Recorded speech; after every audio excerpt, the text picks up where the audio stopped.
o que há em mim precisa ser mudado. Alguns perguntam, será que é isso mesmo? Será que é verdade? Tudo? Outros estranham, querem mudar a letra da música, tudo que tem em mim está errado. Tem coisas boas, tem algo bom dentro de mim. É isso que eu quero trabalhar hoje com os irmãos. Tem coisas boas dentro de mim? Eu consigo fazer alguma bondade? Então eu vou ler um texto para começar, um texto bem triste. E aí nós vamos entender o que ele quer dizer e depois melhora. Paulo está falando, pois eu sei que aquilo que é bom não vive em mim. Isso é, na minha natureza humana. Porque mesmo tendo dentro de mim a vontade de fazer o bem, eu não consigo fazer.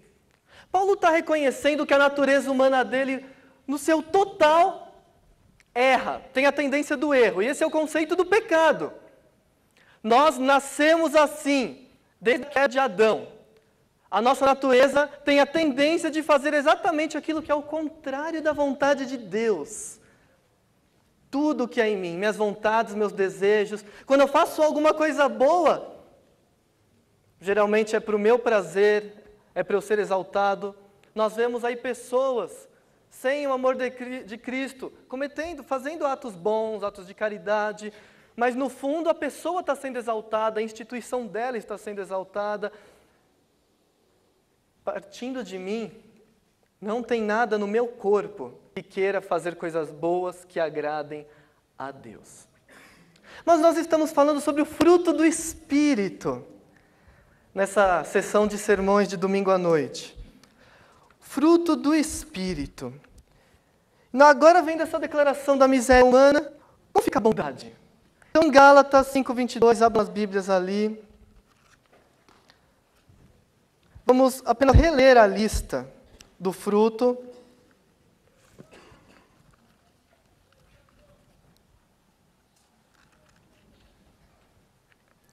Gálatas 5:22. Mas o Espírito de Deus produz o amor, a alegria, a paz, a paciência, a delicadeza, a bondade, a fidelidade, a humildade e o domínio próprio. E contra essas coisas não existe lei. Então fica muito claro que eu só vou ser bom, meu corpo só vai produzir algum tipo de bondade se dentro de mim estiver habitando o Espírito Santo de Deus, porque é Ele que capacita. Lembrando que nós estamos em uma constante luta entre a nossa natureza humana e o Espírito de Deus. E Ele nos capacita a cometer atos de bondade, que glorificam a Deus, só através do Espírito Santo. Por isso, ele é uma parte do fruto do Espírito. Lembrando também que o fruto é algo inteiro, com várias partes. Do amor até o domínio próprio, um fruto só. Eu não posso escolher ser bom, mas não ter amor. Não posso escolher ter domínio próprio, mas não ser alegre. É uma coisa só. Só para recordar com os irmãos. Mas o que é ser bom? Bondade. Bondade é algo bem difícil de explicar. Gentileza, uma qualidade nobre, algo que me faz ser inclinado a fazer o bem. Bondade é bem difícil. Nós temos um conceito de bondade. Quando você fala, tal pessoa é boa, no geral as pessoas entendem. Já imaginam alguém caridoso, alguém simpático, alguém pronto a ajudar, alguém sem interesse. É isso que nós imaginamos. Então, melhor do que definir bondade é ver na prática como uma pessoa boa se comporta. Na prática, uma pessoa boa se comporta de determinada forma. E o próprio apóstolo Paulo vai mostrar como uma pessoa boa se comporta. Você é uma pessoa boa? Você quer ser uma pessoa boa? Você quer que os outros te vejam como alguém bom? Creio que todo cristão quer isso. Quer ser uma referência de bondade.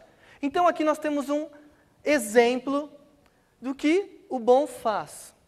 Sabendo que temos condições de agir dessa forma, que nós vamos ler, porque temos o Espírito Santo dentro de nós.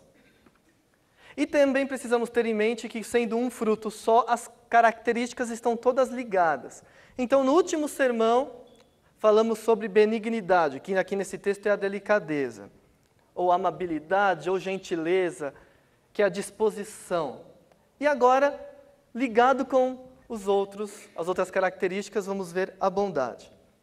Então, leiamos o texto de Romanos 12, de 9 até 21. É um texto que nós já falamos, já recorremos a ele para explicar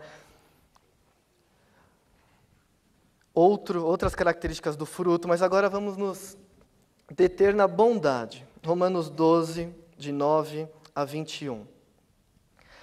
Que o amor de vocês não seja fingido. Odeiem o mal e sigam o que é bom. Amem uns aos outros com o amor de irmãos em Cristo e se esforcem para tratar uns aos outros com respeito. Trabalhem com entusiasmo e não sejam preguiçosos. Sirvam o Senhor com todo o coração, cheios de fervor. Que a esperança que vocês têm os mantenham alegres. Aguentem com paciência os sofrimentos e orem sempre. Repartam com os irmãos necessitados o que vocês têm e recebam os estrangeiros nas suas casas. Peçam que Deus abençoe os que perseguem vocês. Sim, peçam que Ele abençoe e não que amaldiçoe. Alegrem-se com os que se alegrem e chorem com os que choram. Tenham por todos o mesmo cuidado. Não sejam orgulhosos, mas aceitem serviços humildes. Que nenhum de vocês fiquem pensando que é sábio. Não paguem a ninguém o mal com o mal. Procurem agir de tal maneira que vocês recebam a aprovação dos outros. No que depender de vocês, façam todo o possível para viver em paz com todas as pessoas. Meus queridos irmãos, nunca se vinguem de ninguém. Pelo contrário, deixem que seja Deus quem dê o castigo, pois as Escrituras Sagradas dizem: eu me vingarei, eu acertarei as contas com eles, diz o Senhor. Mas façam como dizem as Escrituras. Se o seu inimigo estiver com fome, dê comida a ele. Se estiver com sede, dê água. Porque assim você o fará queimar de remorso e vergonha. Não deixem que o mal vença vocês, mas vençam o mal com o bem. A característica da pessoa boa. Se aqui no meio de nós você identifica todas essas características de uma pessoa, com certeza você define ela como boa. Alguém em quem a bondade de Deus está produzindo, está dando frutos, mesmo que seja alguém com inclinações ao pecado, que cante o que nós acabamos de cantar, essa pessoa é boa porque tem o Espírito Santo dentro dela. Então, para ser uma pessoa boa, para ter essa bondade, em primeiro lugar, eu preciso ser bondoso de verdade. O texto diz que o amor de vocês não seja fingido. Que o amor de vocês não seja fingido. Novamente falando do amor. O amor é o início de tudo. Não dá para ser bom sem ter amor. Mas o texto está mostrando um perigo. Você interpretar na igreja. Fazer um teatro. Esse amor não fingido quer dizer não seja hipócrita no texto antigo. Hipócrita era o ator grego que fazia a peça, interpretava. Com o tempo isso passou a ser sinônimo de fingimento. E isso é usado para refutar uma prática dentro da igreja, a prática do fingimento. Então é alguém que não se preocupa em demonstrar amor. Ele só quer parecer bom.